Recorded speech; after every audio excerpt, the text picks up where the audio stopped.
The ancestors of Native Americans settled in North America many thousands of years ago. They made homes for themselves and created a way of life. But starting in the 1600s, European settlers landed on their shores. They claimed areas for villages, towns, and farms. Those areas had once been used by Native Americans, but as the settlers moved in, the Indians were forced out.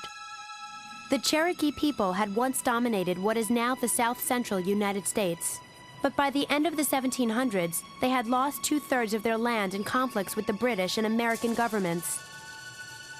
The Cherokees tried to keep what was left of their land by adopting the ways of their new neighbors. They began farming.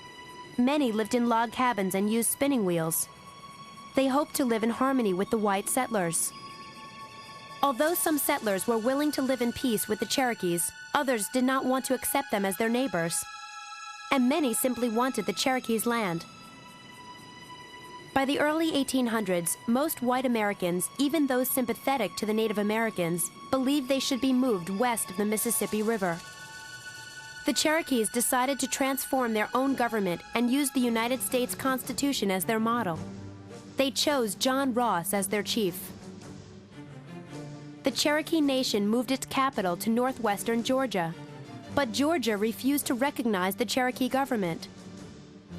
The state outlawed their constitution and enacted a law giving it the right to claim Cherokee lands. In the late 1820s, gold was discovered on the Cherokee land. The new find made those lands even more desirable to whites. President Andrew Jackson proposed Indian removal legislation, which made it easy for Georgia to move the Cherokees off this valuable land. On May 23, 1830, Congress passed Jackson's Indian Removal Act. Then Georgia swiftly passed similar legislation. It stripped the Cherokees of their civil rights and gave them 6 months to dissolve their nation. John Ross took the Cherokee Nation's protest to President Jackson. He tried to persuade the president to stop the Georgia law. His appeal failed. The Cherokees then took their case to the federal courts. In March 1832, the Supreme Court found Georgia's legislation unconstitutional. The state, it said, had no authority over Native Americans. Jackson ignored the ruling. He said the court would have to find a way to enforce its decision. He would not. Eventually, Jackson struck a deal with an influential Cherokee, John Ridge. Although Ridge had no authority, he gave the president what white Americans wanted. He agreed to hand over all the Cherokee land east of the Mississippi in exchange for $5 million. The deal was made formal in a treaty. The Cherokees had 2 years to prepare to leave the land of their ancestors.